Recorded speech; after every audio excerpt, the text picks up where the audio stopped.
All right. Welcome to Talk Politics. I'm your host, Zygmunt Reichenbach. You're at the only show where you don't just watch the news, but help make it. Think of it like this. Every Tuesday at 8:30 p.m., you can join us for conversation amongst friends to talk about politics. We'll cover the questions asked in our public Talk Politics group, cover the big things going on nationally, add some commentary. And for those watching, I'll conclude with state politics. And if you are listening and you requested something today, we will get to that. But first, like always, we are going directly to polls of the people.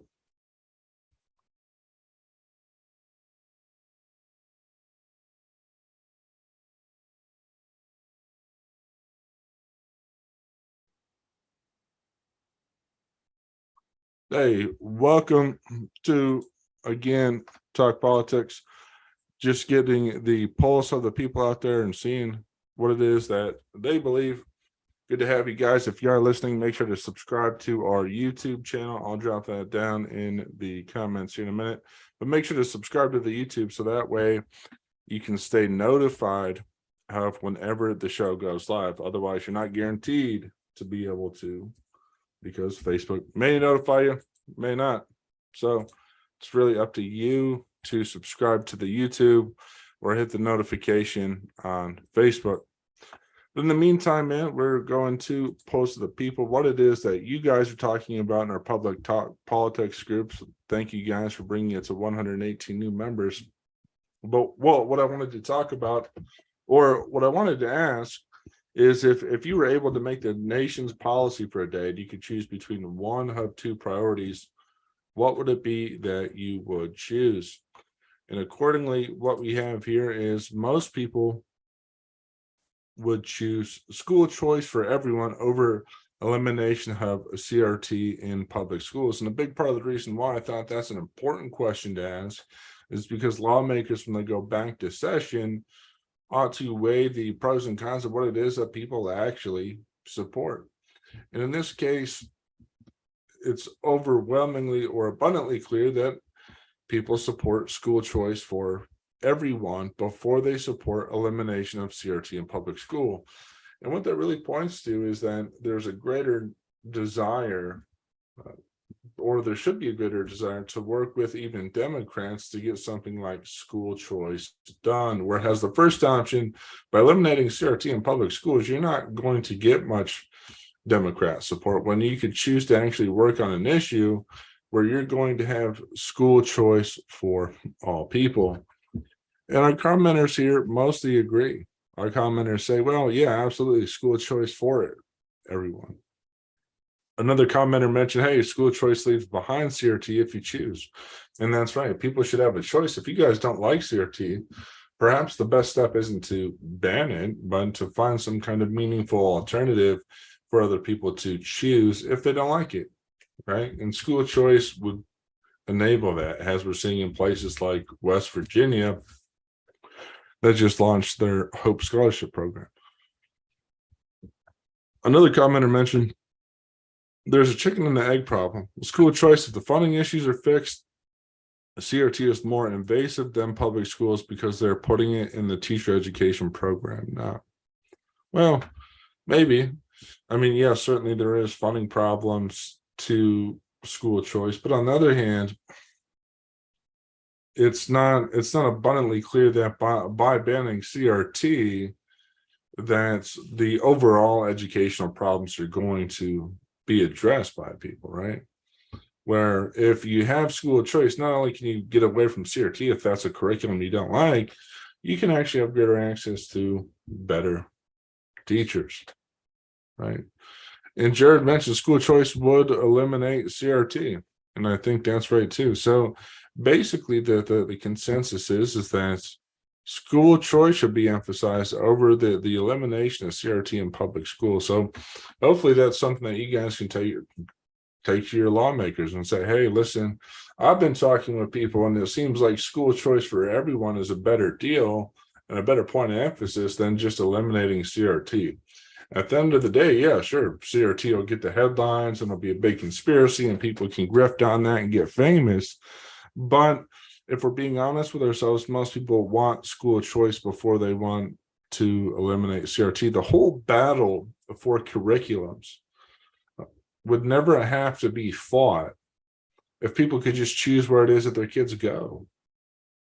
So, hey, good on the people, at least in my mind. I think that that's the right call by the people, and I wholeheartedly agree. But what are you guys' thoughts? Should we eliminate CRT in school, or should we have school choice for everyone?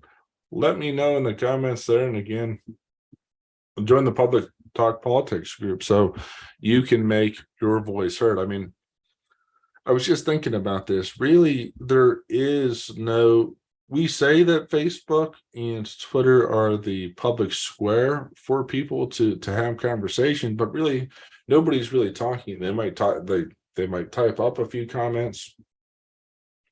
They might share something with people that already agree.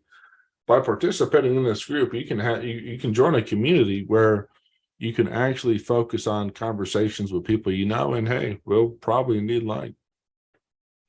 So it's up to you.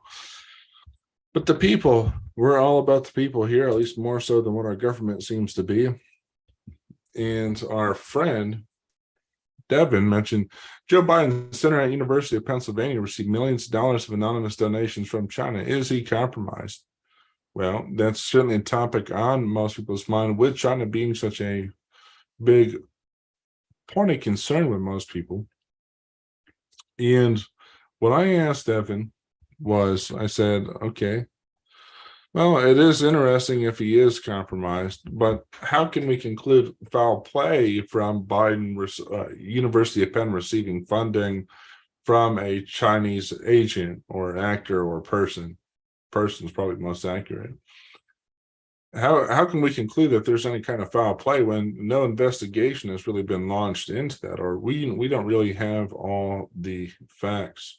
Now, a lot of other people do apparently seem to believe that Joe Biden is compromised. Now, we don't have a strong definition of what the term compromised means, but Bill thinks that he is. Tim says, well, surely should be verified who, what, where, why. Yeah, I agree with you, Tim. That's sensible. Yeah, we should verify all that. And then Ryan asked, well, has illegitimate Joe ever made a move that hasn't favored the Chinese communists? Well, I don't know.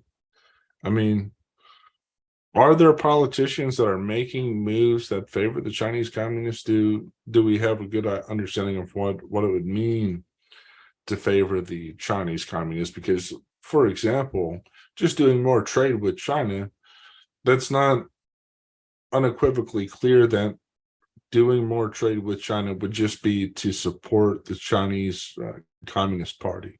You might do it for the opposite reason. You might say, hey, we support free trade, so hopefully China will become more liberal.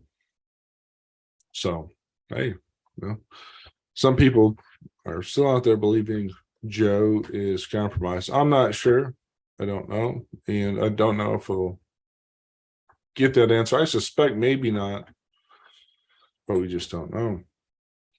Another question Devin asked later that day, I need opinions of the difference between Joe Biden having classified documents and Donald Trump having it. This is clearly preferential treatment by the Department of Justice. No, maybe. I know that many people who listen to the media or or try to keep track of what it is that's going on would indeed believe that. But on the other hand, the media has no clear motive other than to sell newspapers, and they like running with headlines with oppositional framing. Hey, Joe Biden's a bad guy, Donald Trump's a bad guy, so now we're going to try to piss all people off, and that way we'll be able to profit. So anytime a story is set up in that oppositional manner, I think we should just automatically question, hey, are we asking enough questions to get to the truth? Journalists used to try to ask those questions or try to make those points.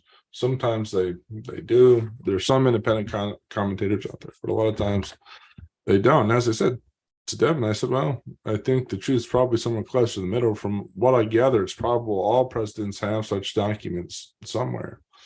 And I just mentioned how alarmism has crept into our media by making what could be a sincere mistake in keeping classified documents seem less normal. I mean, consider this, right? You might have a classified document, but that just because it's classified, that doesn't mean that ordinary people can do anything with that information, right? So if I had a bunch of communists, or forgive me, the communist documents, yeah. If I had a bunch of classified information sitting at my apartment here, and somebody got into that, it wouldn't be clear that they would automatically be able to pick up those papers. It's not clear that they'd be able to pick up those papers and do anything with that information, particularly if it concerned foreign actors. Most ordinary people wouldn't, if it pertains to international security, wouldn't be able to act on any of that information.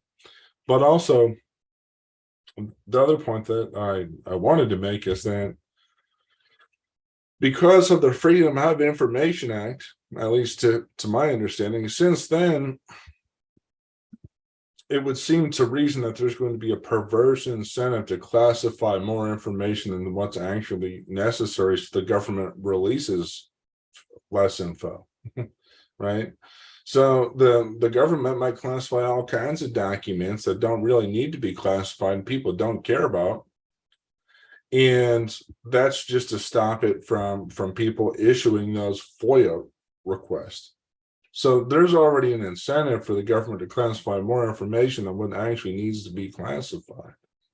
And I think that that's something that in some ways the bigger scandal is, if we're looking at these documents, how much info really needs to be classified. So it'd be a fascinating study if somebody could go back and actually look at documents before they were classified and unclassified and try to come up with some test or reason as to how we evaluate whether or not something should be classified, because there is literature out there that suggests that when it comes to espionage and spying, for example, when spies successfully get information from another country, they're often not able to do anything with it anyhow.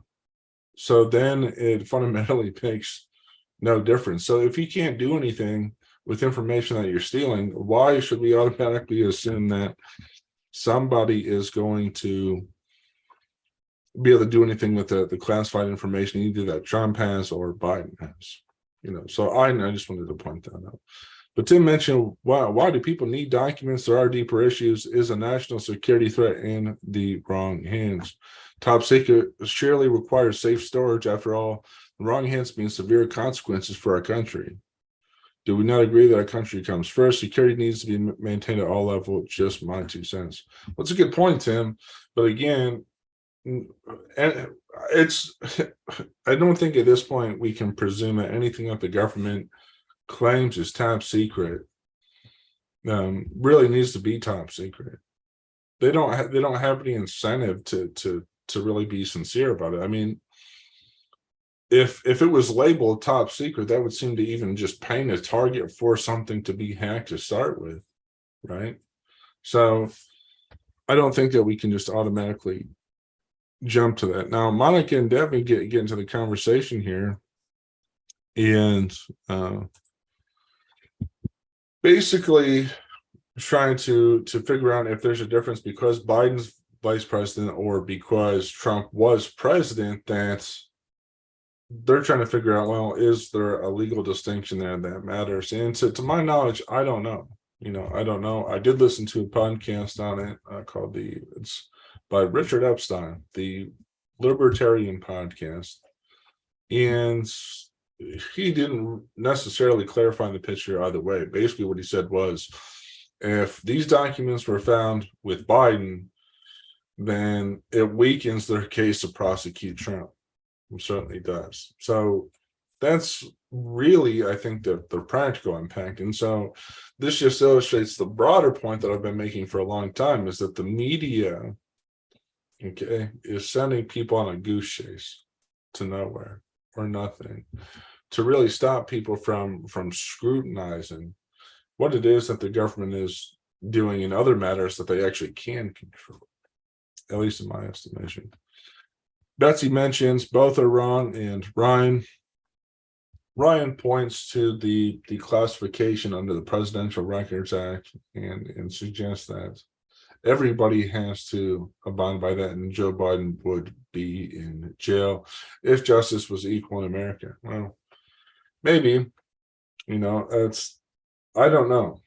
I think for me, with all the presidential records and all the rules and administrative stuff, to me, things have just been made so unclear. I don't even know what it is to think anymore. I don't know if that's worthy of prosecution because I haven't read those documents. I don't know if, for example, I don't know what the Hillary Clinton emails, if all of them were so bad. Probably were, but I don't know. And I think that instead of being driven into a goose chase about what it is that's going on, we should, until we've really done a lot of research ourselves, be willing more often or more frequently to say, I don't know. Our Facebook commenter say, me too, and questions require honest answers. Oh, for sure.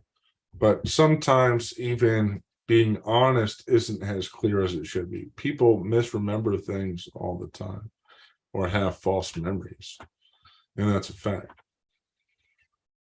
But moving on from the record scandal, I asked, well, is there foul, or to reiterate the point or ask, do you suspect foul play is involved with the Biden documents that were kept at UPenn? And Tim says, well, it's misleading.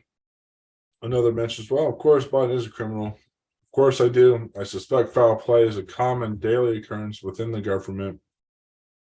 I suspect the deep state is using leverage over illegitimate Joe to divert the House GOP investigators from the intelligence community to the Biden crime family. And then Joshua says, I think this is the Democrats' plan of getting Biden out of the way for Governor Newsom. Well, indeed, maybe. There's really so many theories here, though. It's hard to come up with any common theme until we get that smoking gun. That's my 2 cents. I didn't mention it here in the comments, but that's what I think. I think we should suspend our judgment. But hey, most importantly, what I asked yesterday was, hey, it's Martin Luther King Day. If he was around, what do you think he'd be telling us? Do you think he has good lessons? Well, what Karen mentioned is he'd say, yeah, teach character, not color, and say, I don't like this wacky statue, which is certainly weird. I don't know why they would put that up. Well, maybe it's fitting for Boston, but it's not fitting for MLK or his legacy. Ryan said MLK would say, the Fed's spotted me too. Democrats want to murder our babies. There are only 2 genders, and BLM seriously needs to review my dream speech. Bill says MLK would say, treat people with kindness, respect. Jamie mentions, do protest the injustice we see today in a nonviolent way. And Mark says they'd say you're doing it wrong. Well, for sure. One of the most profound things that I heard or actually read from MLK was hate begets hate. And he's saying that in the context of advocating against using violence to protest. But I really think it's bigger than that. I think that when we attack hate with hate, we only amplify the hate and make society more hateful. And I don't think that our problems today are necessarily a matter of class warfare, as I've seen some commenters suggest, but I think that there's just been an amplification of hate messages.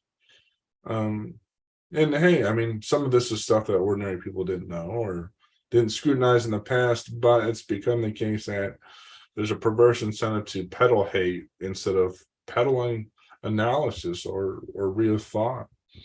And I think that if we want to do our best to protect other Americans in this country, we have an obligation to not attack people with hate, just like MLK mentioned in that book that I was reading, his essential speeches that were for high school students. Great book, and I would recommend to anybody out there.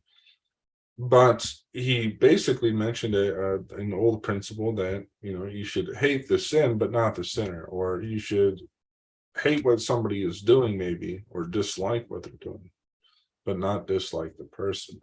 Because if you start attacking people, of course, just in a pragmatic sense, they're going to be less likely to partner with you. They're going to be less likely to actually change their mind if you demonize a person and not the sin. Also, I asked about things you guys want to cover. You guys wanted to cover solutions to the border crisis, more to go on that. Lenny says, where do we go to launch this? Mark asked, well, hey, what duties do citizens have in regard to corruption in government? So if you're sticking around, Mark or Tim, if you guys are in the chat, let me know and I'll cover that. If not Mark or Tim, well, we'll cover it another day. So if you guys go ahead and drop a comment in the chat, we'll unlock that extra content. I have it prepared for you guys right at the end, but if you don't comment, well, save it for another day. Also, he said, Mark asked, which I didn't get the notification for because Facebook algorithm, I don't know. Mark asked, hey, let's say Garland shocks the world, and all right, great. Hey, good to hear from you. We will then cover the content. Mark asked, hey, let's say Garland shocks the world and recommends charges be brought against Biden. Who is next in line? He says, well, it can't be Harris. And they say, well, McCarthy would be next in line. Well, listen, Merrick Garland is not a nonpartisan actor. He's always been partisan. It's always been that way. He was part of a group called La Raza, which means the race. He is not an unbiased actor. So if you guys are counting on Merrick Garland to do anything than to use the DOJ to antagonize people, I think you're mistaken. Annette feels a similar way. She says, well, they won't bring charges against Biden. Hillary Clinton didn't get charged with anything. Mark says, I think the military. So for those just watching, we're covering our Talk Politics group. Make sure to go there. But what Mark was asking is, if Merrick Garland were to prosecute Biden and we were to have somebody else in charge, a lot of people on that thinks that it's, well, they won't, and I don't think that will happen at all. So hey, that's really what's going on with the Pulse of the People, with what you guys wanted to cover. Make sure to invite your friends if you're listening to Talk Politics, so we can have real discussion in a real civil format. I moderate the Talk Politics page, so there's not going to be any insulting or name calling or any of that nature. So go ahead and join. We need a true public sphere, a true public place to have meaningful conversation about politics. It all starts in that Talk Politics group. And hey, we're on to our next segment. Speaking of Merrick Garland, well, we're on to national news and nonsense. Let's get to it.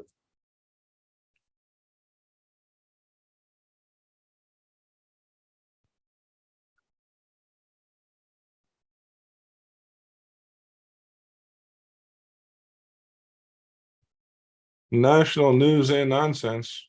For all those that are watching out there, we got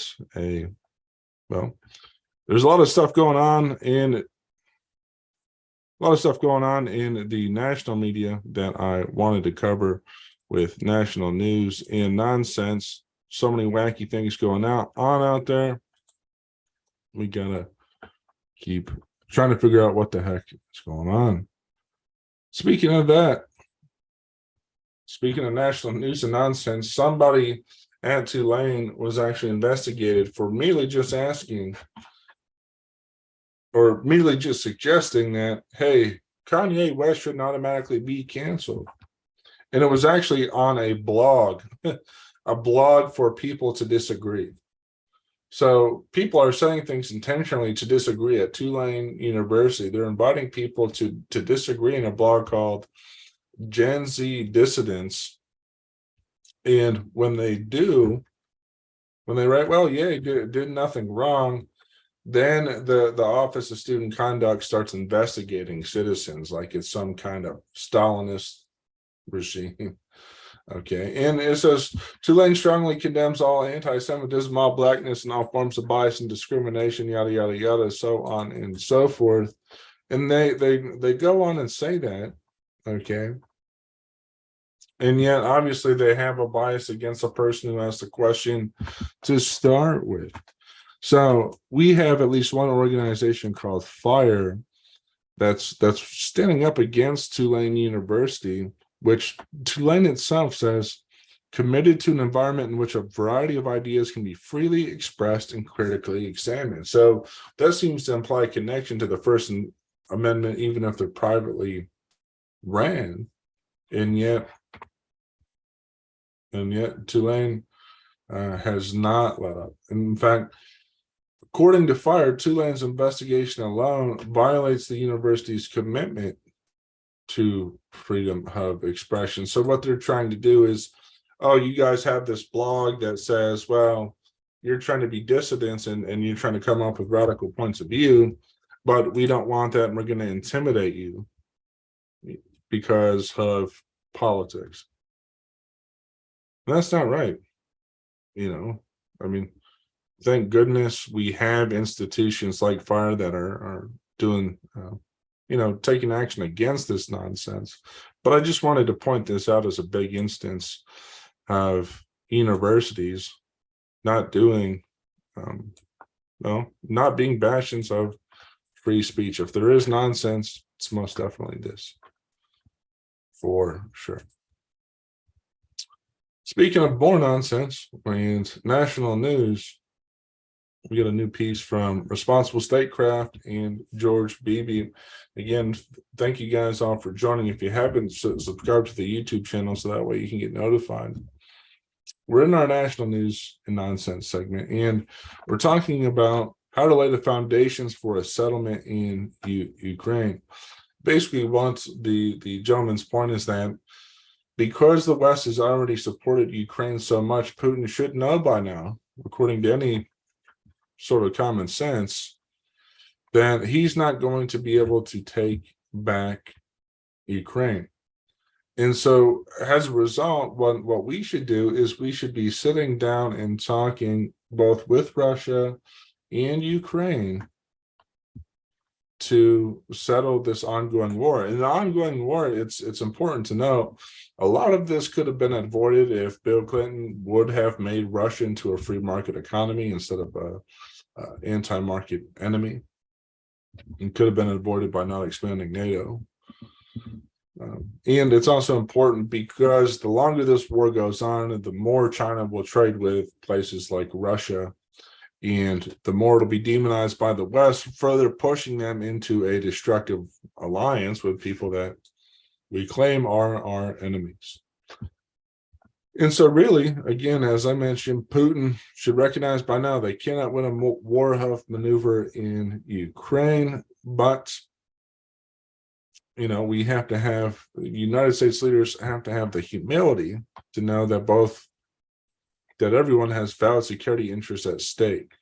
And so we need to sit down and be able to negotiate some kind of deal. So in addition, to proving that Putin can't win on the battlefield, we have to take the diplomatic steps to show that a ceasefire is indeed worthwhile. And well, quite frankly, we're not doing it. We had a president that promised he was going to be a peace and unity candidate. He loves everybody. He cares about everybody on planet Earth. And yet, when it comes to foreign policy, he's not willing to negotiate with Ukraine and Russia. And here's really what I want to suggest here. What I really truly suspect, and hopefully the president can prove me wrong, but what I suspect is that Congress, what they're doing right now with always funding Ukraine is the Biden administration is trying to set up this thing where they always support Ukraine in order to prop up bad presidential ratings and to divert people from a lousy economy. So because of that, we have to go through this nonsense with always funding Ukraine, as our debt grows. And that's how it is. But even scholars like George Beebe is saying, hey, no, there's opportunity to bring these two back to the table. And that Russia is not going to be able to take over Ukraine. So we have to move forward. And furthermore, if Russia and Ukraine don't reach some kind of deal, we're going to be trouble in the sense that rebuilding Ukraine is still going to cost a ton of money anyhow. And if they don't have any guarantee that Russia is off their back for good, then it's going to disincentivize people from wanting to help that rebuild. Okay, we can't rebuild Ukraine, or people aren't going to be able or willing to invest in rebuilding Ukraine if Ukraine doesn't come to the table with Russia for a ceasefire. Because ultimately, no matter what happens, okay, Ukraine isn't going to dominate the war and be able to invade Russia or this or that. That's never going to happen. Okay, but what they could do to protect themselves is negotiate peace and get a commitment from Russia that they're not going to invade again. And that would be much safer. That would be much better. And then they'd be able to secure the investment to rebuild.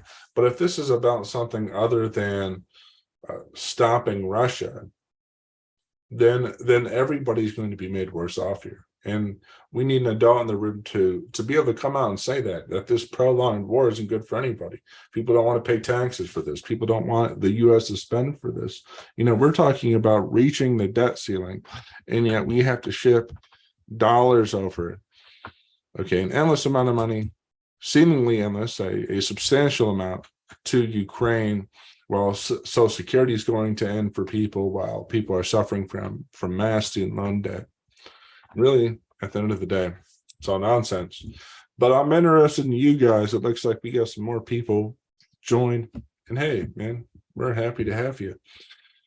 What do you guys think? Should we broker a deal between Russia and Ukraine? Should we let it keep going? Should we send endless money? Is there something else that I forgot? Let me know. We're happy to hear from you. Just go ahead and type it in the chat. We want your opinion. This is supposed to be Talk Politics. It's about you guys, not just me. I'm trying to have a conversation with you guys and point out some of the hypocrisy and nonsense, but I can't do it without your opinion. And just like we're sending all this money over to Ukraine, we're also dealing with that now apparently people, New York City Mayor Eric Adams says is a emergency crisis. Very, very interesting. The same problem that border states have been happening and what California helped subsidize through all kinds of programs. Okay, now that the immigrants are finally being sent to a real sanctuary city, they're saying, wow, I don't know if we want to be a sanctuary city anymore. Oh. And then New York City is at its breaking point. Well, a lot of us Americans are at a breaking point with all these people coming. At least people that violate the rules of our nation. And granted, the rules of our nation fundamentally on immigration are not that good. It takes 10 to 20 years to get a green card. And then if you're trying to flee from tyranny, then you'll be held up in asylum. Okay. And it could take a long time to process your request. So the legal immigration system is broken, and so is the illegal immigration. And now somebody like Mr. Eric Adams is starting to see the problems with it, particularly because the New York City's budget is out of whack. It's one of the places that people are fleeing the most. And now all of a sudden, it's a problem. As Mr. Adams mentioned, Adams chastised chastised Governors Jared Polis of Colorado and Greg Abbott of Texas for their uncoordinated efforts in busing migrants to New York City. So even Jared Polis, okay, in Colorado, sending people to New York City, and he's a Democrat. He's a Democrat. And this is sort of the nonsense that we have to deal with, because people in Congress can't find any meaningful solution. Because there's no meaningful solution in Congress, then we have to have governors send illegal immigrants to New York City, bust them at the taxpayer's expense until people get the message that, hey, this is kind of crazy. Instead, people should come to their wits. That's why they're elected, to refine and enlarge the public views. That's what people in Congress are supposed to do. And I think that's why so many people are dissatisfied. These guys aren't enlarging anything except the size of government, the size of debt, and the misery people have to deal with because our government can't do any of the things that it's saying that it's supposed to do. And hey, Mr. Adams is getting to the same point. He's saying that migrants are reading websites ahead of their travel and are given a false impression that New York City are paved with gold and that they will automatically be given employment upon arrival. Well, Mr. Adams, if that's a problem for you, then tell people not to go there. Tell people not to go to New York City until put a moratorium on just general immigration to New York City in general. If you're upset that these people are coming there, bus them back. You know, I mean, I don't understand. If this is a big problem, just bus them back. I mean, of course, that wouldn't do anything to solve the problem, and then you just have the stupid back and forth going on. But at least if you bust them back, then maybe the other people, maybe everybody would realize that this is all asinine and nonsense. Our cities are being undermined. We don't deserve this. Migrants don't deserve this. And people who live in the cities don't deserve this. We expect more from our national leaders to address this issue in a real way. Yeah, that's true, Mr. Adams. As I mentioned, we do expect more. But at the same time, you prior to this, you were never really looking to a real solution for the immigration problem. It's always funny how that goes.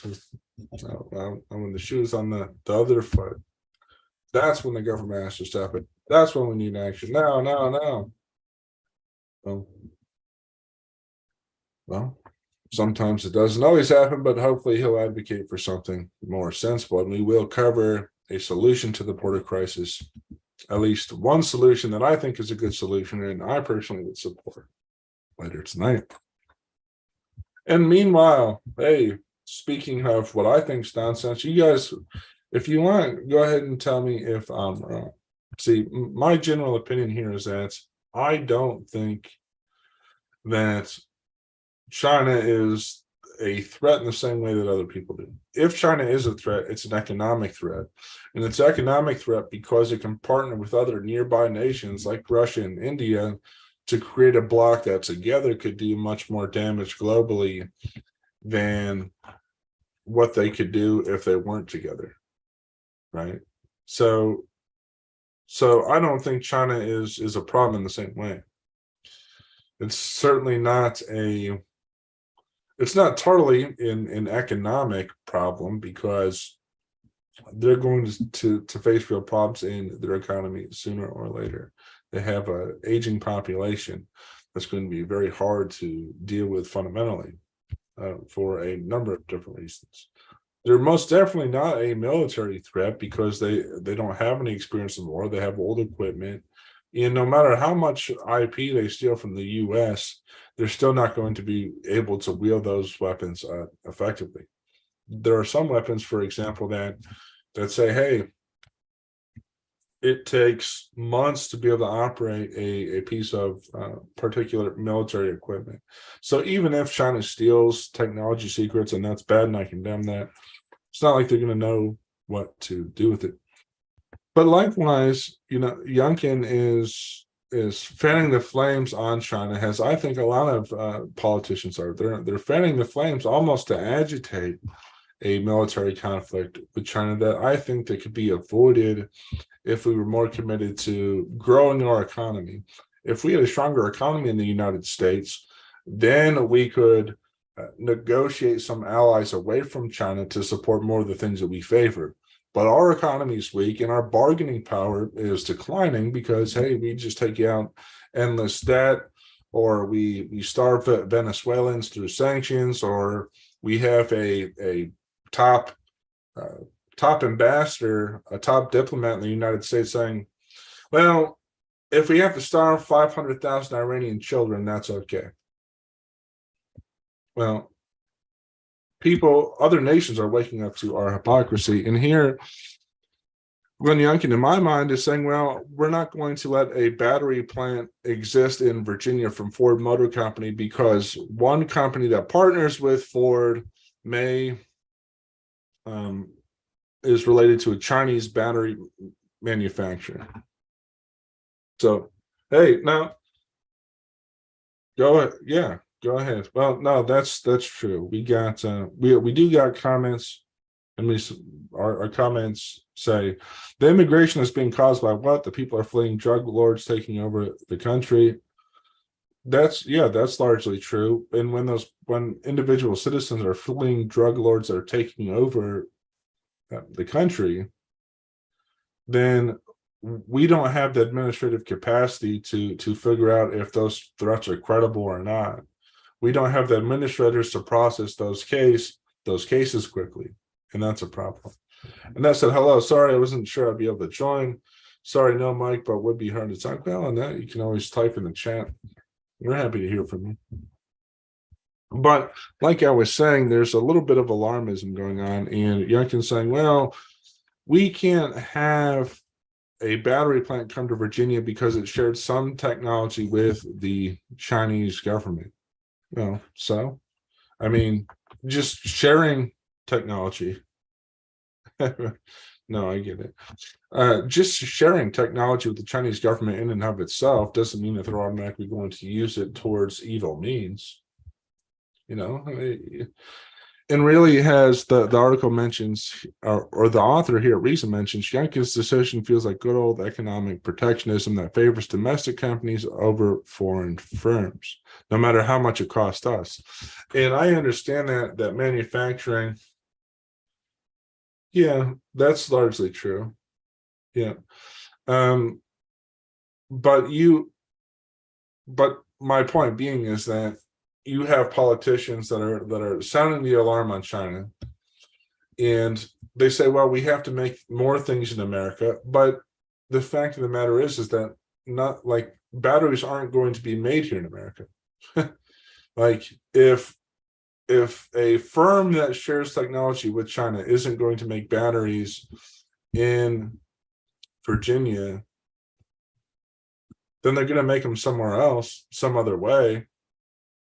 And so somebody's going to do business with China, which may be even worse than us doing business with them, right?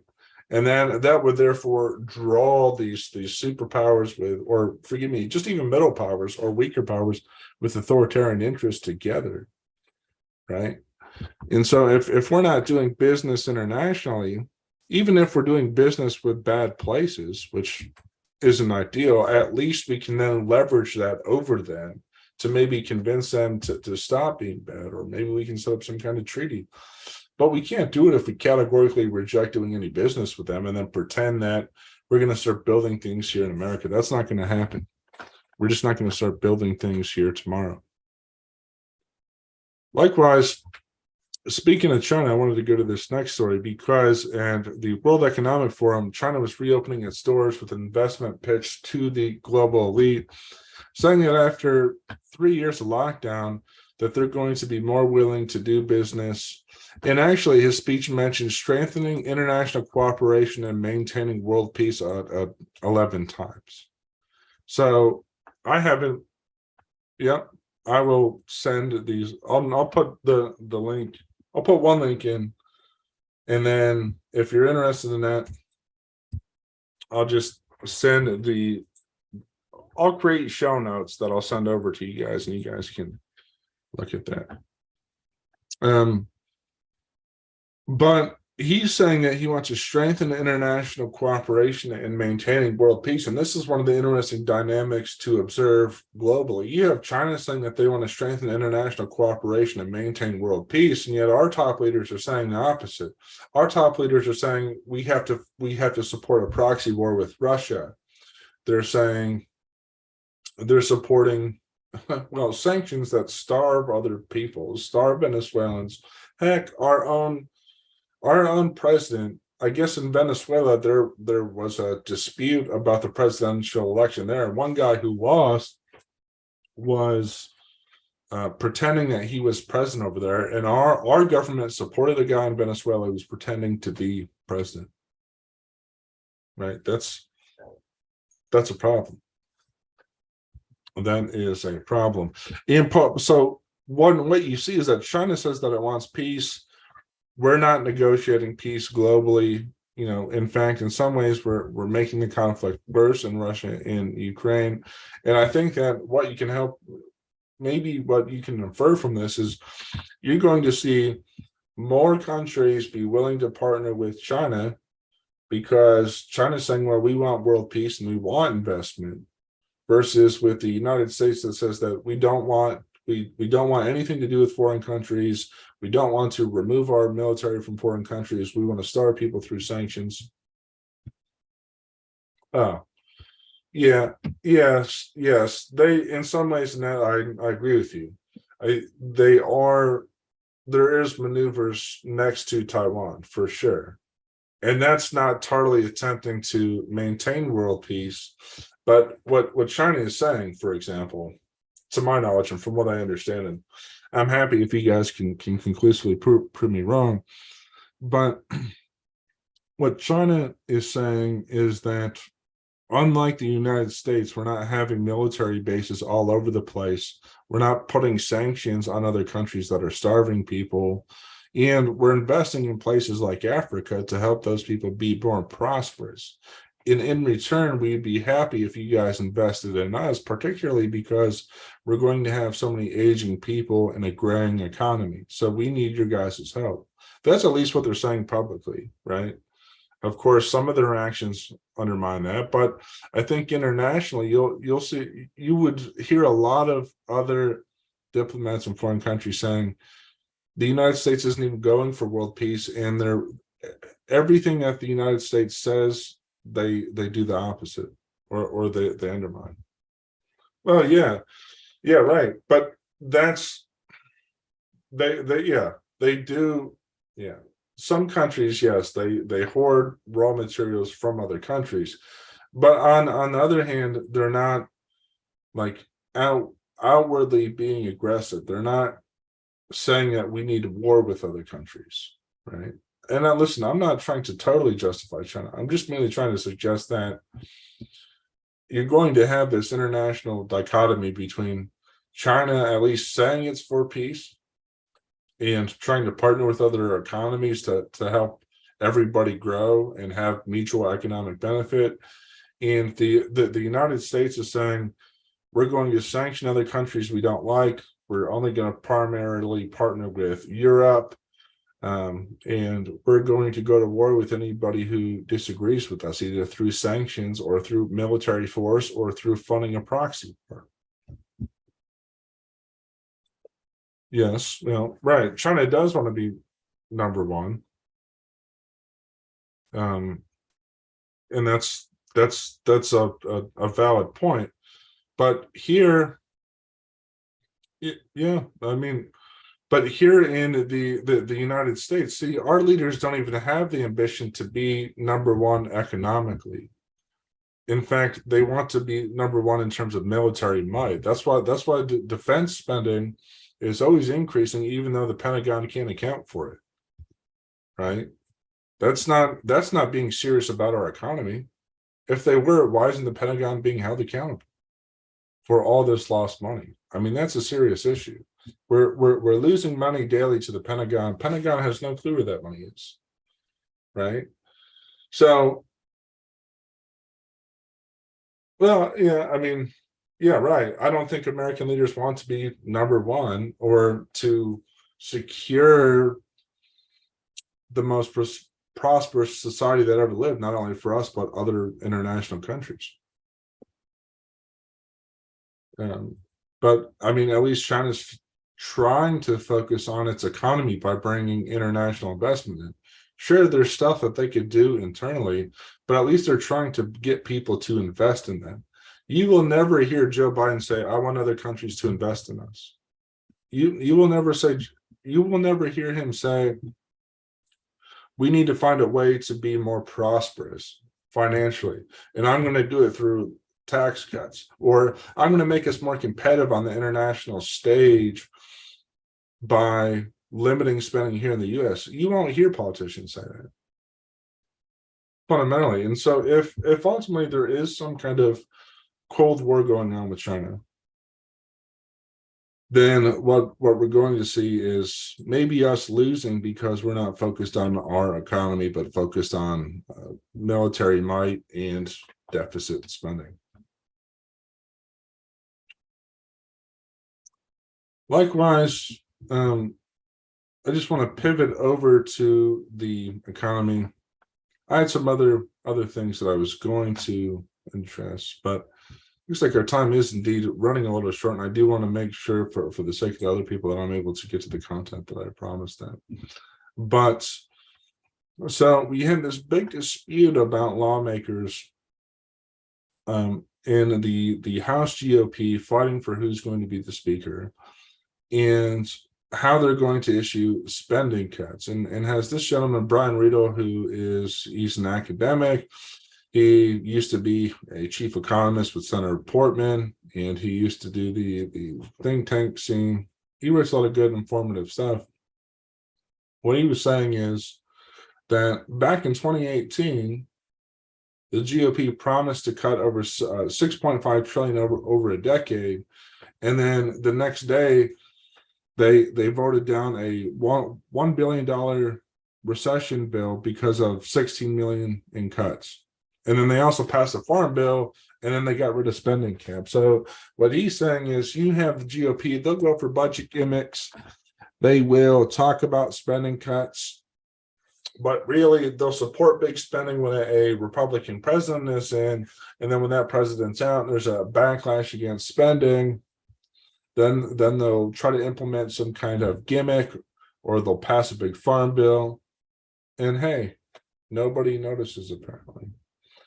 As he points out here, the GOP is in a cycle of spending too much, then responding to a populist spending backlash by making huge and unrealistic cut promises.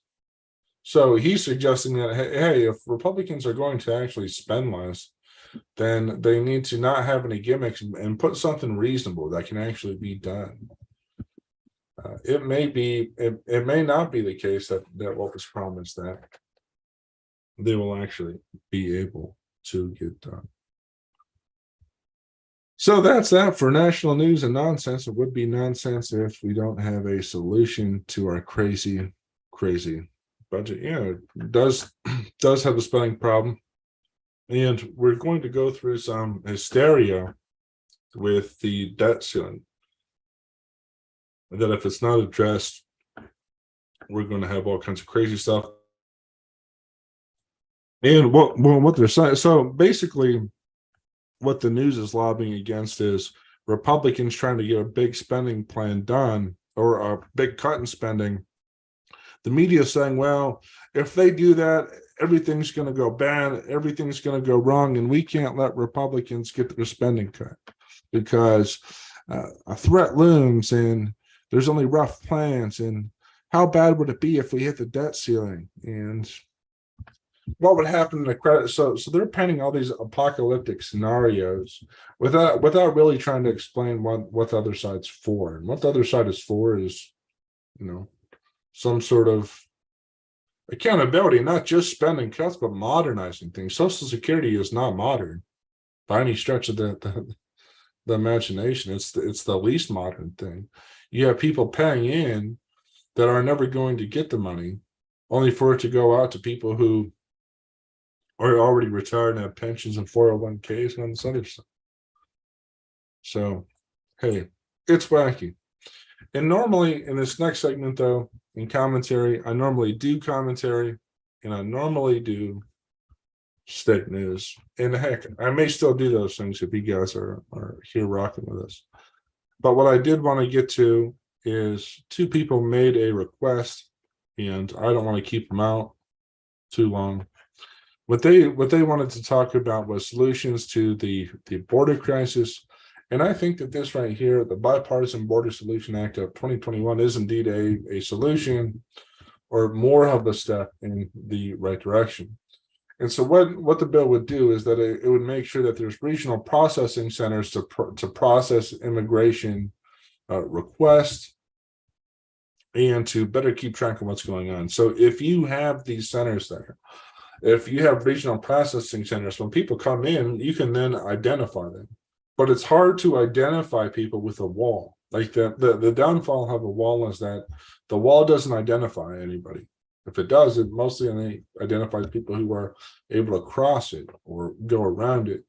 If you had a regional processing center, people would come in, the lawyers and other staff there would be able to assess whether or not they're really fleeing from tyranny, what's going on with the person, are they smuggling drugs, do they have some kind of background, and then they'd be able to do something. They'd have access to a lot more information than just a wall that deters people, right? I mean, walls that deter people are, good enough, but it's not really maximizing what can be gotten out of it. And if you guys want to see the bill, it's right there. In addition, so these centers would be placed in high traffic sectors, and then they could also do criminal history checks, medical screenings, asylum interviews, credible fear determination, and short-term detention of bad people. And it would require that these centers allow NGOs and people who are detained to have some kind of humanitarian or legal assistance, and provide detained aliens access to legal counsel for certain asylum proceedings. I know how some people may find that part problematic. I don't know the full aspect of that individual bit, and it's certainly not my favorite part of the bill, but having those processing centers would most definitely do a lot. In addition to that, the Department of Homeland Security and the DOJ would develop new programs to better improve the decision making about credible fear, who gets asylum, case management of people who are coming into the border, and then also they would prioritize removal of cases that involve aliens who are apprehended that are coming into the U.S. During a irregular migration influx. So they would have a priority of getting out or getting the bad guys out first. And that's the general gist. And in addition to something like that, I think that if there was ever a big enough consensus, and I would hope that there would be, I think, and this is just me thinking, it's not anybody else's idea, but to some degree, California has to be held accountable for what's going on with the immigration problems. California subsidized illegal immigration by giving people who are here illegally access to health care through its Medi-Cal program. So California has to be held accountable, whether that's not giving them federal funding or what. Something needs to happen because California subsidized that. They gave incentives for people to move in. And basically what the plan was is, hey, we'll do big government spending to bring people here illegally. And in exchange, we'll be able to change the politics of the state. And that's not right. And that's something that everybody knows. Now, I know some people will say, well, the California Republicans, what they did is they issued a lot of anti-immigration, anti-Hispanic rhetoric that stopped people. Well, yeah, that maybe explains a little bit, but it doesn't explain how blue it went in perhaps a very short period of time. So those are the two solutions. What do you guys think? Should we have this Bipartisan Border Solution Act, which is sponsored by Kristen Sinema, And I want to say John Cornyn of Texas, or should we do something else? Should we build the wall? I don't know, but I'm interested in hearing what you guys think. What should we do? Let me know in the chat. And hey, one thing I did forget to mention, if you're still with us, help us out, man. Help us out. Get us a cup of coffee at the link, ko-fi.com/Reichenbach Media.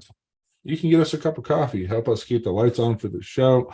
I know that I invested a ton to be able to make this happen. I'd like to be able to run ads to have a larger, more substantial with no, I get it in that. To have a more substantial conversation with more people, because what it is that I'm doing is I'm providing a substantial analysis, real bills, real legislation. You guys can interact with me. I can send you guys links. I can share all kinds of real information. You're not going to get that anywhere else. CNN isn't going to help you. Fox News doesn't really care what your opinion is. And I'm not saying that to be controversial or to diss anybody who watches Fox News, but I am saying it in that if you guys are against big media, so many claim, hey, here's an opportunity. You can support an independent streamer. And not only can you support an independent streamer, you can help us grow. So that way there's less big media and there's more substantial conversation. It'd be a win-win for everybody involved. So go to ko-fi.com/Reichenbach Media. Just donate $3. $3 will help me reach on Facebook and help me reach probably at least 100 people. And it'd mean a lot to me. Would most definitely mean a lot. So again, ko-fi.com/Reichenbach Media. And that mentions, hey, the news. Yeah, no, that's right. The news isn't a two-way discussion. We as citizens need to start talking or communicating other means with each other. That's right. And I agree with that in that. And also, I try to support other independent streamers out there, and I think, hey, if you guys can, you should support them too. You have an opportunity to support me, but if you know somebody's out there doing independent streaming and you think they're doing good work, support them. If you guys want to stop big media, that's your opportunity. There are people doing this, and there are people who want to do this, but it's just made more challenging when people who fearmonger or work with establishment media or have all this, have things stacked in their deck. It's harder for little guys like myself and the other streamers out there. So that is that. We will go to our other two sections. Again, thank you all for joining us tonight. Our other two sections in commentary and state news. First up, we will get to our commentary.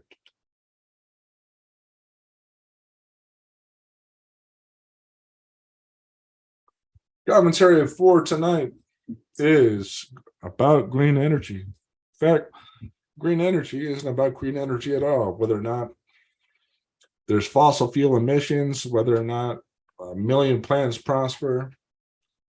It's not about any of that. Really, what green energy is about is a new post-Cold War alliance.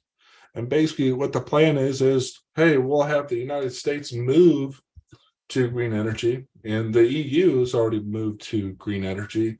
So then together, if everybody moves to green energy, then we can strong arm our enemies into supporting green energy. You see, it's really all about control at the end of the day. It's about maintaining an international hegemony that benefits not us, but the elite. Think about it. How many elite people do you know that are foregoing their gas-guzzling Hummers? How many elites do you know that are going out to build their green sanctuary so they can truly worship Mother Nature in peace? No, you don't hear that at all, dude. And that's because, again, it's not about green energy for the environment's sake.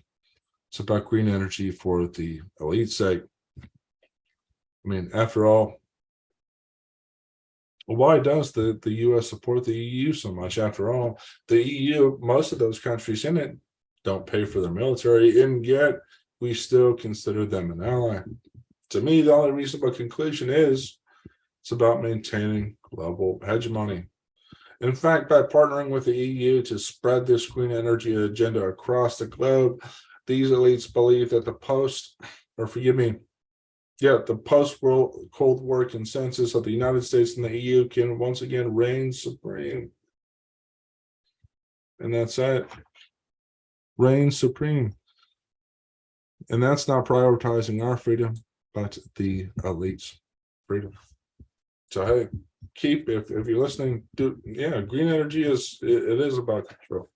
It's about, and moreover, the point that I want to amplify, and that is that the United States already has rules and regulations surrounding green energy, as does the EU. And by partnering together, they can then regulate and sanction other countries that don't go along with the green energy scheme. So because they already have this regulatory power, if they can get other countries in on it, then anybody who disagrees, they can fine and fee and use that money to further enlarge government, right? I mean, after all, where does all the money go to that the United States gets through sanctions? Does it go to reducing our national debt? Does it go to help out other citizens in need? If it doesn't do so directly. It's not about green energy. It's about control. But if we do care, if we do want to see more nations and more people live as free people, we should prioritize free trade over costly war. Think about this. Instead of endlessly bombing foreign nations with no oversight and at the snap of the fingers of the executive branch, we could trade with more nations to further leverage our ability to influence them. After all, if everybody's made more wealthy, they'll be less likely to want to give up that wealth. In fact, it was stated that one of the biggest points of pride, that's right, paying for themselves now. One of the biggest points of pride about the Chinese Communist Party is how many people they were able to lift out of poverty. Just imagine if we were to do more trade with other nations so that when they're proud of lifting people out of poverty, we could then leverage that to reform their government, to encourage them to support more democracy. In fact, think of this. Just imagine if we were trading with more nations and then partnering with the EU to encourage more democracy worldwide, more free speech, rights for journalists, less state-sanctioned media. Why isn't that happening? Hey, good evening, Talk Politics. Hey, we're happy to have you here. We're just talking about prioritizing free trade over costly war. And my contention here is that if we were to prioritize free trade over a costly war, we would be able to leverage other nations to become more democratic if it was done intentionally. The whole criticism of liberalizing trade with China was that we weren't able to turn them into a democracy. Well, sure. I guess that's true. At the same time, in 2000, Republicans were blaming Bill Clinton for not being able to turn Russia into a free market economy. So did we ever make the attempt to turn China into a democracy? Did we ever have those conversations seriously? Or did we just watch on as the Tiananmen Square massacre happened, only to forget about it the next day? If we prioritize free trade over costly war, I believe we could live in a freer globe. And not just free for us, but free for the entire world. But we can't do that when we insist on giving an endless amount of money to the Pentagon that has no way to track that money, isn't interested in doing it, and knows that the GOP gravy train will just give endless sums to the military-industrial complex. So it's up to us really to hold our folks accountable, fundamentally. And the last bit of commentary I'll do tonight is, hey, shouldn't we prioritize independence and individuality over the corporate hegemony, over corporate homogeneity?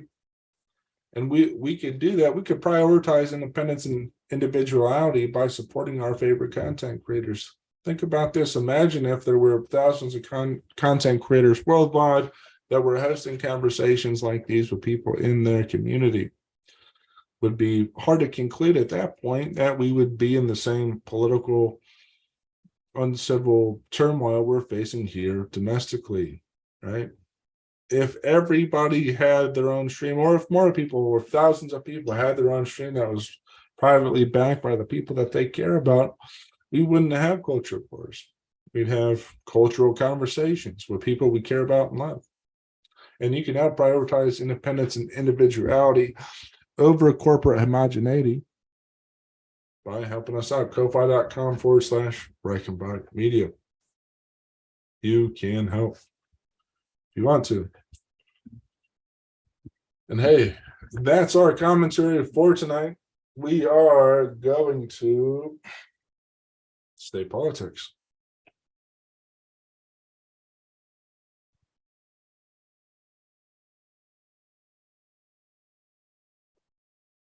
But before we get to that, we'll go to a Facebook comment. It appears like government is never held accountable for their actions, Republican or Democrat. And I agree. I think that's true. Of course, it's never going to be held accountable for their actions, Republican or Democrat, if we ourselves don't do it. If we don't start making our own media, our own shows, our own podcasts, having our own protests, standing up for the things that we believe in. Okay. That's what happened with the founders generation. They didn't merely just say, well, hey, we need to bow down to the king and let this man control us. No, they said, hey, we're going to protest this. This doesn't make any sense. You're putting soldiers in our home. Let's get this out of here. They took matters into their own hands as sovereign and competent citizens. And I see no reason why we can't do the same. It's up to us.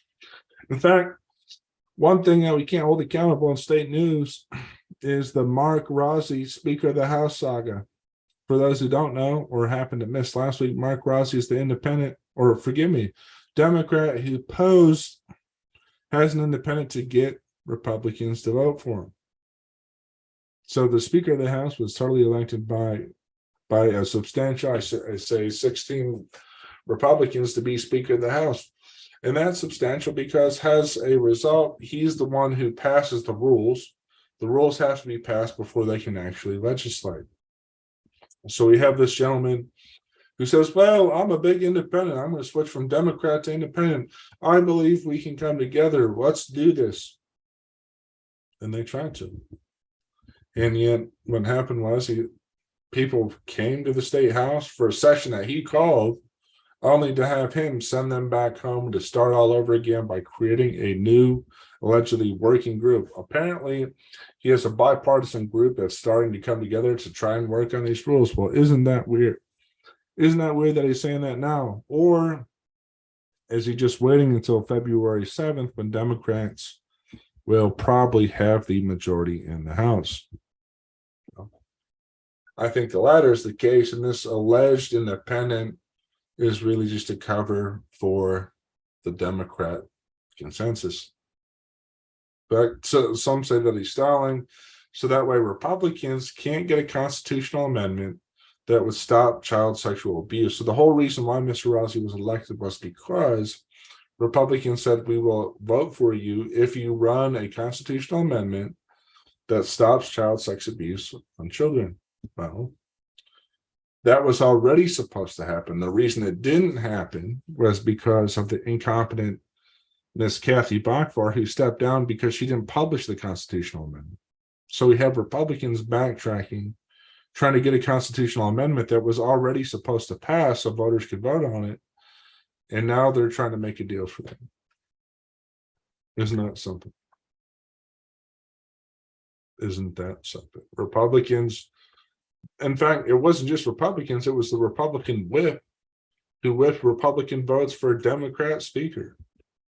Isn't that crazy? Republicans working for the Democrat Party, which, hey, I guess that's bipartisanship, but I don't think that that's what anybody thinks a whip should do. The other thing I wanted to cover, I think is worth analyzing, is the Josh Shapiro inauguration, our great bipartisan hero. A great hero, Josh Shapiro, is in. And if you happen to listen to his speech, man, there's a lot of things. I would play a clip. I have to play a clip next week. There's a lot of things that really just rub me the wrong way. You have him right in the beginning of his speech, getting on there saying, "Oh, I just won. Hey, baby, I love you, wife." Like he's the most smug person on planet Earth. And then he goes out of his way and says, "Oh, we have to do a big prayer for Bob Casey. We love him. And hey, our lieutenant governor, he's history making. And hey, we love Tom Wolf because he blew more money than ever before. And yet we're in the strongest financial position ever." That's what Josh Shapiro said. Strongest financial position ever, the state's been. He wants to celebrate that legacy. And meanwhile, he turns on and says, "Well, I'm Josh Shapiro. I took on the powerful. I stopped all these bad things from happening." But at the end of the day, did he really take on the most powerful of all, which is the government? What did he say during the shutdown? Did he say, "Hey, you guys shouldn't be shutting us down. Hey, you guys don't have the legal right to do that"? No. Did he chastise Tom Wolf for violating his oath of office for an unconstitutional lockdown? No. Instead, he chose a grandstand about getting a record number of votes. Hey, I got a record number of votes. And I rejected extremism, and unity triumphed over division. Did it? Has unity triumphed over division? Does anybody believe that just because Josh Shapiro has been elected, that unity's triumphed? Hey, unity's triumph. We all love each other. We can all smooch anybody. We can sing Kumbaya and dance on the streets on it. Is that what really happened? My mind, it has. And then he said, "Well, we'll govern for all Pennsylvanians because we are committed to three simple, sustaining truths. We value our freedom, we cherish democracy, and we love this country." Well, sure, Mr. Shapiro. Do you really value freedom? Where were you when millions of Pennsylvanians were locked in their homes? Did you cherish freedom then? Did you value freedom then? And when you say we, yeah, more lawless society with Shapiro, 100%. We cherish our democracy. Well, let's think about that for a minute, Mr. Shapiro. What about democracy do you cherish? Because fundamentally, our country is not a democracy. So what is it that we can fundamentally cherish? Instead, perhaps we should respect our republic and heed the advice of our founders instead of cherishing a democracy that we never have been and never will be. And heck, you say you love this country. Well, is love characterized by lockdowns? Is love a... And heck, isn't that weird when politicians say that they love anything? I thought their business was legislating and making decisions and trying to be statesmen. Isn't that what their job is? So loving our country, to try and convince them to love them. In fact, isn't the greater problem that too many people love politicians more than their fellow man? I think so. And in addition to that, so that's the whole general spiel is, well, hey, we love all our Democrat allies, and I got a record number of votes, and because I won, unity won, and democracy stronger, and just a whole bunch of spiel that we get for another 8 years, or maybe 4 if we're lucky. But I think it's incumbent, if he is intending to govern for all, that we hold him up to his promises. He said he wouldn't keep us in the regional greenhouse gas initiative, and he said he would support school choice. Govern for all of that, Mr. Shapiro. Govern for all of us in that way, and keep the government up. So that's all we got. We covered basically everything and solved almost most of the world's problems. And again, if you guys want to help us out, help us reach more people and have real conversations instead of grandstanding, go to ko-fi.com/Reichenbach media. Get us a cup of coffee. We can reach even more people. And that's all we got. Oh, and also, I do want to plug one other thing. If you do appreciate the analysis here, one thing that you can do is you can go to zygmuntdreichenbach.com, get on my commentary page, and find out some things that we're thinking about. Maybe a new philosophy, a new approach to respecting our republic, and hey, perhaps just a different perspective in general. Each day at 9 o'clock, sometimes I accidentally press publish at 8. There'll be an article Monday through Friday in your inbox with original thought and original analysis. Heck, it may be even more insightful than the politicians that people love more than their parents or country or anybody. So check it out, zygmuntdreichenbach.com too. We would love to have you. And in the meantime, again, also subscribe to the YouTube so you can get notified when we go live, or you can get notified on Facebook. And we'd be happy to have you. Till next time, hey, we'll get to talking politics on our Talk Politics Facebook page. Until next time, I hope you all have a great night. And I'll see you all next week, Tuesday at 8:30.